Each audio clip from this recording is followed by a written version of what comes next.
I think that most people imagine fabrics in pretty simple categories, and that would be natural or synthetic. Wool came from an animal, cotton came from a plant, polyester came from petroleum. Then you start walking through clothing stores and reading labels and start seeing words like rayon, viscose, modal, lyocell, tencel, bamboo, Cupro. These textiles are everywhere. Flowy dresses, workout clothes, wide leg pants, luxury basics, your underwear, your friend's underwear, fast fashion, even expensive, sustainable clothing. And I realized recently that most people, including the people who wear these fabrics constantly, really have no idea what they are, because these fabrics occupy a very strange middle ground, or no man's land if you will, between natural and synthetic. They are lovingly referred to as semi-synthetic, which makes me think that the existence of semi-synthetic textiles says a lot about modern life, modern consumption, and humanity's very long-standing obsession with turning raw materials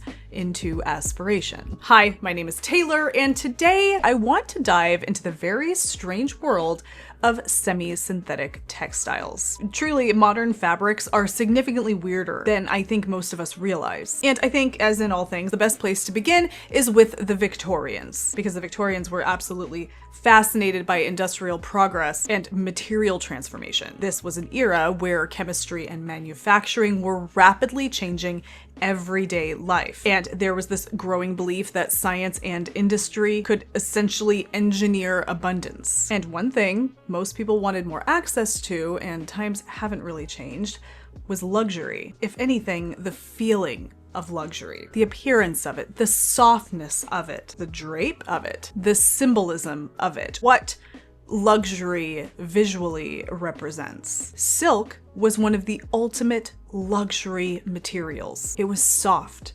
fluid, elegant, expensive, and woefully difficult to produce. And on top of that, to make things more complicated, it was also directly associated with wealth and refinement. But because real silk was costly and labor-intensive, manufacturers became obsessed with creating an affordable substitute: artificial silk. I don't even know what the faux silk was a filk. Look, the phrase artificial silk tells you almost everything that you need to know about industrial modernity. People wanted and want the experience of luxury at scale. So eventually, manufacturers figured out that cellulose, which is the structural material found in plants and wood pulp, could be chemically dissolved and reformed into fibers. That was essentially the original dream behind rayon. The fact that a flowy floral blouse hanging at the Target may have actually gotten its start as wood pulp feels like something humanity should not have figured out how to do, yet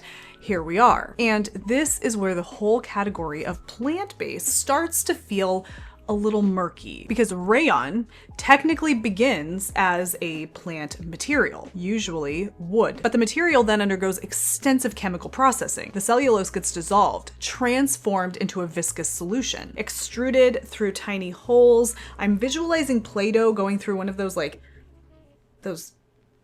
I don't know what that is, but Play-Doh going through the thing and it makes the worms on the other side. It's then reformed into fibers, washed, stretched, processed further, and then turned into fabric. So what exactly is it? Is it natural because it began as a plant? Is it synthetic because humans chemically turned it into something entirely new? And the answer is sort of both. And I truly think that people struggle with this category because we desperately want these kinds of things, materials, fabrics, to fit into these really clean moral and emotional boxes. Natural sounds wholesome. Synthetic sounds artificial. But then you have semi-synthetics, which sits right in the middle and refuses to cooperate. Now, rayon is the term that most people recognize. That's like the umbrella term. But coming off of the umbrella of rayon are some other possibly recognizable terms that you've seen on clothing tags probably as long as you've been looking at clothing tags. And the primary difference is really just the manufacturing approaches. You have viscose, which is the most common and traditional form of rayon. You have modal, which was developed to be softer and more durable. Lyocell, which is now using a closed loop solvent process, so it's a little bit of,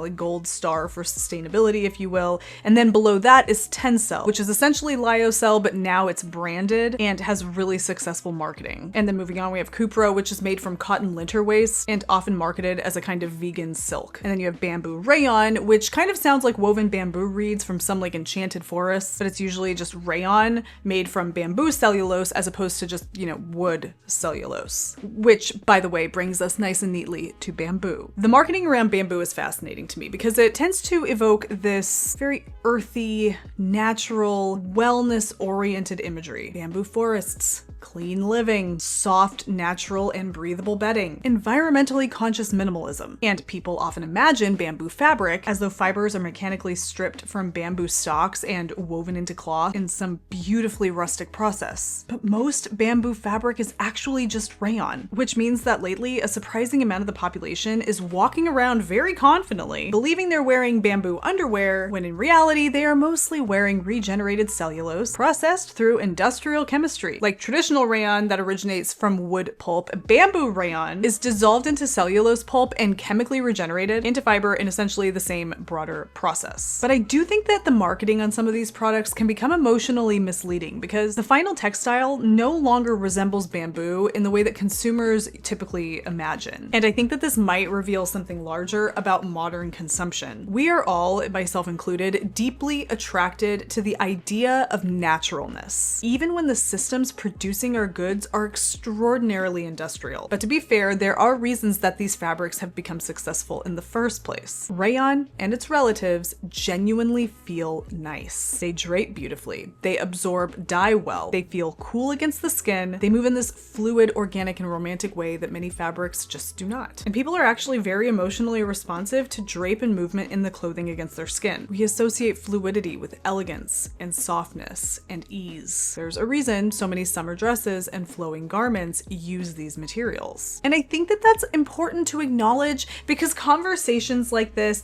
focus so much on the ethics or the environmental conversations surrounding the processes that these materials have to undergo to produce these fabrics. And we stop talking about why people are drawn to them in the first place. And you really do have to grapple with that if you want to get into the other conversations at all. That attraction to the product really matters. Textiles are not purely practical objects, no matter how much we think we would like that to be the case. They are emotional, cultural, they're sensory experiences. They affect how we experience our bodies and move through the world. And semisynthetics became enormously popular because they offered and offer consumers a kind of accessible softness and luxury that had been historically harder to achieve affordably. But of course, going back to what I said earlier, it is really difficult to have conversations about modern textiles without also having the environmental conversation. And unfortunately, this is usually the point where the internet becomes completely incapable of nuance.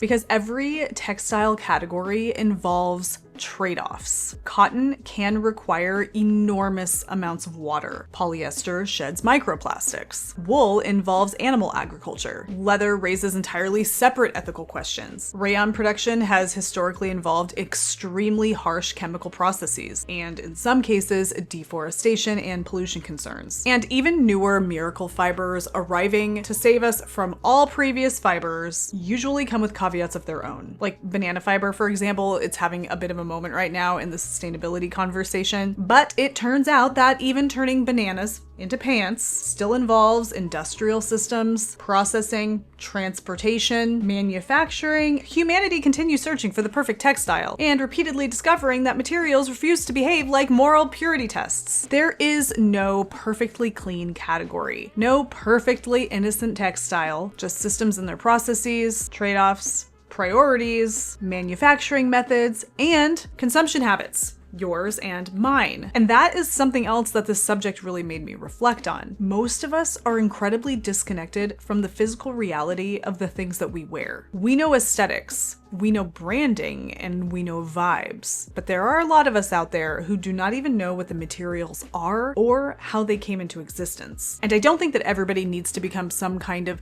textile chemist standing in the aisle at Target having an existential crisis over modal pajama pants. But I do think that there's value in becoming more materially literate. You can begin understanding textiles, and then clothing stops feeling abstract. You realize that every fabric represents a collision of agriculture, chemistry, labor, industry, fashion, marketing, environmental systems, history, and this one's a big one, human desire. That makes clothing far more interesting to me. Semi-synthetic textiles are weird, sometimes wasteful, sometimes innovative, sometimes misleadingly marketed, but sometimes genuinely useful. And maybe that complexity is what makes them such a perfect modern material, because they reflect something very human. Our endless desire to transform the natural world into comfort, beauty, convenience, and identity. And whether that's inspiring or unsettling probably just depends on the day. Thank you guys for hanging out with me and listening to me ramble through this rabbit hole adventure of mine. If you guys have any suggestions for ideas you would like me to explore in the world of textiles and crafts and material culture, or anything like that when it comes to hobby-based creativity or knitting or fiber, drop them over at woolneedleshands@gmail.com. I'd love to see some of your ideas and dive down new rabbit holes. In the meantime, happy making, and I will catch you in the next one. Bye.